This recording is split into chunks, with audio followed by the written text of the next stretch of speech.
This is the review of the text 2013 FRQ on ownership. Okay, here we go. It looks like this. For centuries, prominent thinkers have pondered the relationship between ownership and the development of self, identity. Here they tell you, ultimately asking the question, what does it mean to own something? Plato argues that owning objects is detrimental to a person's character.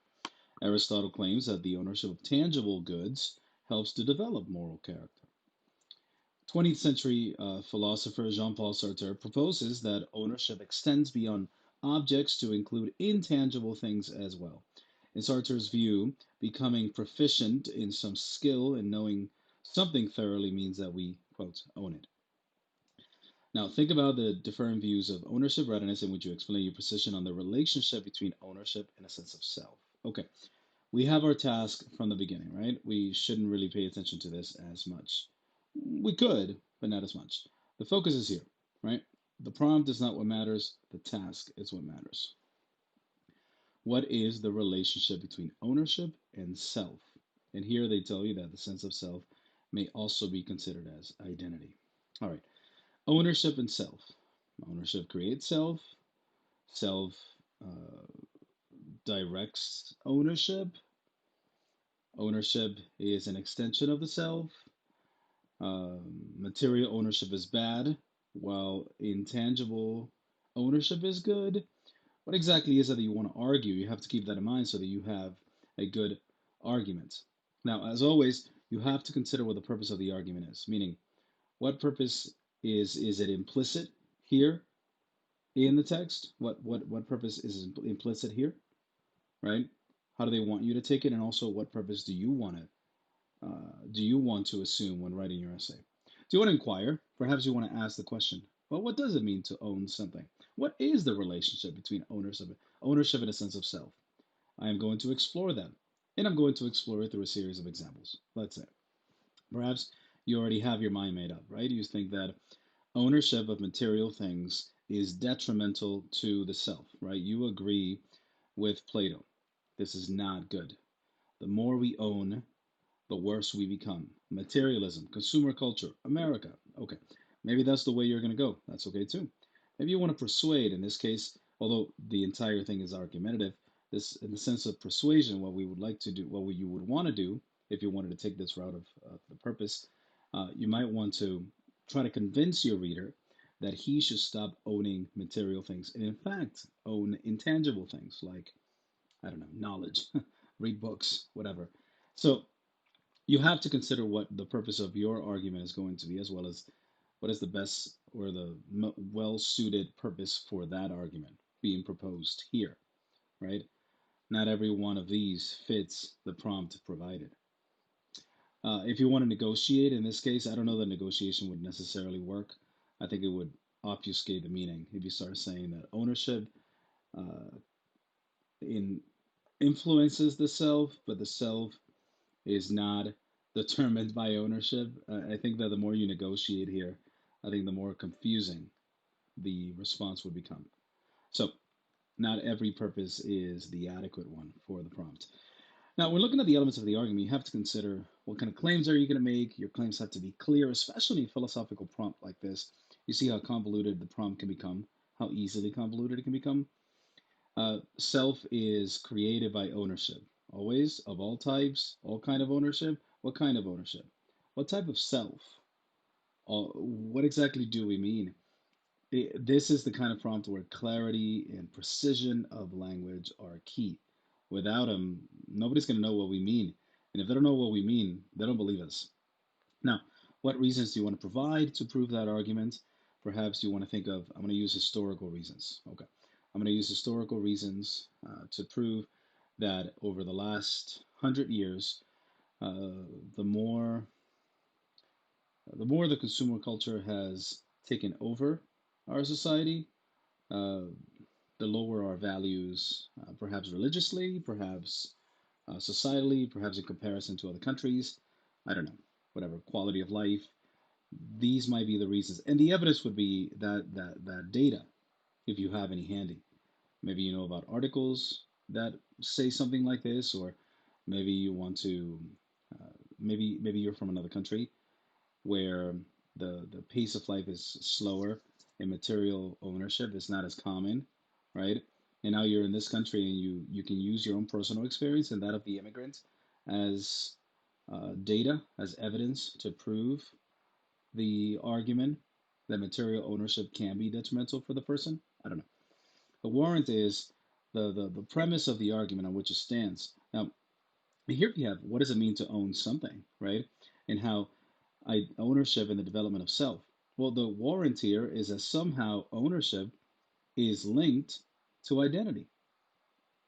You always have to question the premise. Is ownership even linked to identity? Can the two be separate? Can that be my argument? That ownership is not related to identity. It's not that it influences one's identity or that one's identity influences the things we own. No, the two are completely separated. There is nothing about what we own that says anything about what we are. If that's your argument, good luck proving it, but that's an argument that you can make.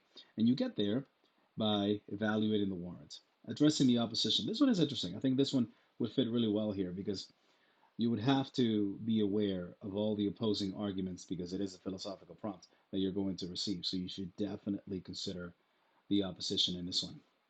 Here are some examples of clear yet complex claims. Okay.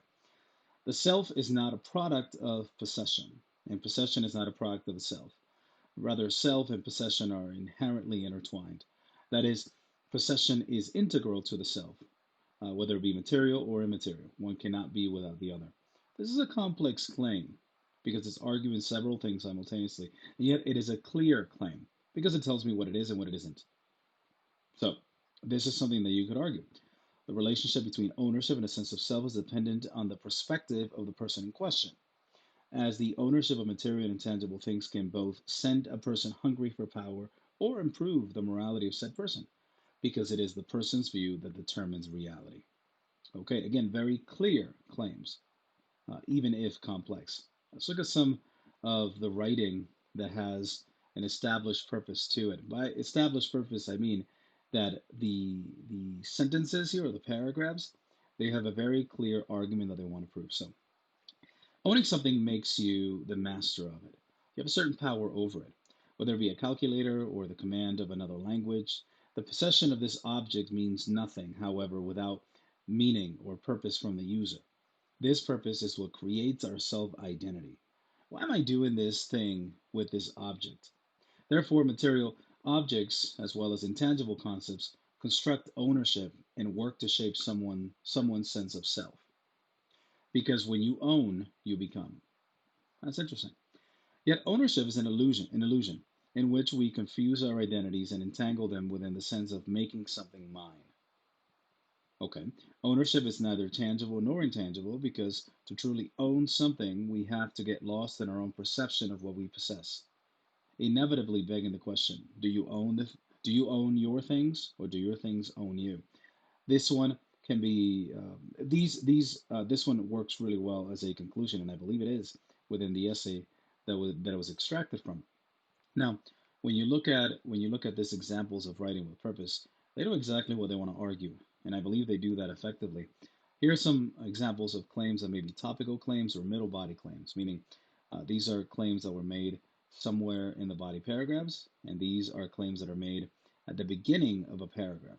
Look at the difference between the two. Ownership broadens beyond the scope of tangible objects. The unabridged identity of a person is lacking without their own experience and memories. This one is a topical claim because it wants to talk about going beyond the tangible objects and how identity is lacking without experiences and memories. We're not entirely sure what that means yet, but they're going to discuss it. Physical objects and memorabilia are linked to intangible memories and ideals that indicate key aspects of the self. Okay, so this is again another topical claim. By topical claim, I mean that this is the first claim in the beginning of the paragraph, and in turn determines the direction of that paragraph. So, physical objects, they are linked to intangible memories, and this is what influences the self. Okay, now look at the difference here in the middle. In this claim, the individual realizes that their self identity through a strong group identity. And the idea of ownership becomes increasingly central as collective ownership becomes the backbone of their society. This one obviously lacks context. Why? Because it is in the middle of the body. But the difference here is that this one is an explicative claim, while this one is an assertive claim. All right. When going for strong evidence, you have to consider the following things, and we talked about this in the other videos, but they're always very important to think about. The stronger the example seems, the stronger your argument seems, right? If the example is strong, your argument is strong. If the example is relevant, then your argument is therefore strengthened. So your example has to be connected to the claim that you are making. So if you're talking about ownership, but the example you brought up not only has ownership in it, but it has a host of other philosophical concepts that you're not dealing with, maybe that's too much. Maybe just use a thing that it's clearly ownership, consumer culture. Boom. And then relate it directly to the claim. If the example doesn't fit, don't try to make it fit. There are things that are so separated from a claim. Almost all things are connected, right? From one branch to another, you end up in the same tree. But if you look at an example and you have to go digging deeper and deeper and deeper in order to get to the claim that the point that you're trying to make, then maybe it's too unrelated and it doesn't fit what you're trying to do, and maybe you should abandon it. So um, the more specific the example, the stronger the argument. Specificity is key in arguments. The more specific, the more likely it is that people will believe you. And if your example is wrong, well, your argument kind of loses validity. There is the case in which the example can be wrong and the argument can be right, but for the most part, your argument looks bad when your example is wrong. Okay, here are some examples from the body paragraphs that I think will be useful in proving the aforementioned points. Here we go. The idea that things could greatly influence our sense of self is vastly explored in the book by the name of Fight Club, which after this essay I'd rather not talk about. Funny. The main plot of the story truly begins when, here I use the ellipsis to indicate that there was summary involved that I am not including in the text so that I can move faster. Okay. Tyler Durden then perfectly describes the reality of ownership. He says that the things we own end up owning you. And that's only after we have lost everything that we are free to do anything. This idea is further supported in the movie as the narrator finds happiness and freedom in the things he does, while in the absence of all the things he used to own. More summary. This idea forms us and lets us believe that the things we own should not be, but are the things which define us. We have let tangibles determine our personality, our values, and our idea of ourselves. The solution would be to abstain from these things or to keep them at a distance from which they cannot control you. In the book, the plot unfolds when, or summary, which is not bad, I'm just going quickly through it, to become Tyler Durden, and then be free. The movie explores this theory of what is real and what it is that we have given value arbitrarily. It also displays what happens to people as a result of this arbitrary administration of value and influence over our persons. Okay, when we look at an example like this, what we're looking at is how the use of a book can be useful in proving an argument. It can be tricky to use a book. Books encompass a lot of ideas, and sometimes it's difficult to pinpoint that idea and relate it to the claim that you're trying to make. Sometimes when talking about the book, you end up summarizing so much that you don't make the points. But I wanted to point this out that he only summarizes these times, and they're quite short, those summaries. But everything else is commentary and points that he wants to make. And really, he's specific enough because he's using one character in his development as approved to the claim that he wants to make. And this claim is further stipulated at the beginning of the body, letting you know where the body is going. Okay, let's look at this example. I've also done the same thing here when I've cut out pieces that are simply summaries or extensions that we don't need. People tend to say, take care of your body as you grow old. It is yours and no one else's for the rest of your life. But the one thing we truly own isn't even considered ours in many aspects. Imagine purchasing a meat grill at an auction for a reasonable price and then opening it to find a human foot inside of it. Well, this in fact happened in 2007 when, okay, so here's the story that goes here is about a man who finds a foot inside a meat grill. but I think he was buying the meat grill, but not buying the foot, obviously. But the person who owned the meat grill had left a severed foot there that belonged to somebody I think their father. Anyway, the point is that the purchase of the meat grill did not include the foot, um, but it was mistakenly included in it. So, okay, now she's going to make the point. However, the madness does not stop there. Did you know that? Oh, the point that she makes here is that even though they bought the foot, that when the person tried to get the foot back, legally they could not claim that foot. The foot belonged to their father, to his father, who had died in an accident, and this was, I think, the only surviving piece of him. And for some reason, this guy decides to keep it, but misplaces it inside a meat grill. Okay, uh, but the point is that even though that's a human part, because the other person bought the meat grill and everything inside of it technically is theirs, so thereby proving the claim, which is you don't even own your own body, if you think about it in that sense. The madness doesn't stop there. Did you know that it is illegal to sell your kidney in the US, yet legal in other places like Australia? But don't you own your body? Shouldn't that enable you to sell it regardless of the country? That's an interesting point. If we're talking about how ownership, right, is real possession, um, and we own our bodies, right? But do we really? She claims uh, if you mistakenly sell a body piece, you really can't, you don't have any claim over it. You can't get it back. And you cannot even sell organs, right? I mean, there are legalities involved here, but the point being made, I think it's a higher.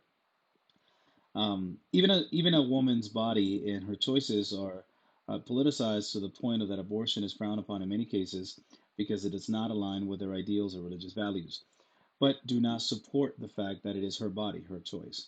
Our bodies, composed of both intangible and tangible aspects, expose the ugly truth that we do not genuinely own anything. I think what I like about this body paragraph is that it's very creative. It's very unique. All right, it sets out to prove that we don't really own something as well inherently ours as our bodies. If you really think about it, even our bodies we don't own. Right, it's a very philosophical point made in response to a philosophical prompt. But the examples are very unique: a severed human foot, selling organs, abortion. These don't seem to relate immediately, but somehow they intersect. And I think that's what makes this a good body paragraph. Conclusions. Remember to have a call to action. If your essay was about, I think call to action and, right, I think call to action may be the one that does not fit as well here in the conclusions. I'm not entirely sure what your essay would ask the readers to do, unless the response would be that you need to stop buying material things because it is destroying who you are. Okay, that could work. Offering a solution, I think this one is more likely if you're talking about how ownership somehow affects you, then the solution would be careful with what you own because it may determine what you are. Disproving an idea, if you've been focused on how ownership and self are not really related, then maybe you put the last nail in the coffin and you disprove it at the end. Making a prediction, I think this one is really good. Here, I may say something like, uh, if historically this is the way we've become culturally and societally, with but with the advent of materialism or rampant materialism, I should say, then I can only imagine what it would be like in a hundred more years. And I think that that's a valid one, conclusion strategy that you can use. Here's some examples. All right. The truth is that ideologies are ideas, and these ideas are lenses through which one can ultimately see reality. The challenge is to not let these lenses opaque the clarity of the truth, whether we like its shades or not. That's interesting. It's a nice conclusion. The concept of ownership is similar to that of the concept of government. We give power to the government in order for it to govern us and control daily lives. Therefore, by transitive logic, ownership, we give it power and it governs and controls us, right? In order to attain true freedom, we must detach ourselves from the things that control us and modify our view of ourselves as well as our actions. To own is to relinquish human liberty. I choose liberty. Interesting. The elusive trick to ownership lies within the beauty of death. For once we cannot feel a sense of self, is at the same point where we cannot even own anything. Now, I put this conclusion here because I always remark how uh, mysterious this conclusion is, and it isn't very clear what the argument is, except that obviously we don't own anything. That's the main argument. But I think it's phrased in such a way that is poetic and intriguing, and I think the reader would like that. And sometimes in conclusions, this is where you can take your chances. So, final tips, as always, be the rhetorical writer. Make sure you use appeals, ethos, pathos, logos. You need those. Be aware of them, use them, point them out, whatever. Show awareness of devices that you're using, maybe a metaphor here and there, an allusion to historical things that you may know, maybe an irony. Make sure that your word choice is also interesting and intriguing, like that last conclusions we saw. Think about your tone and the syntax. Be very purposeful, right? You have to become the rhetorical writer. And in doing so, you will become a better writer altogether and you'll score better in the exam. All right, that's it.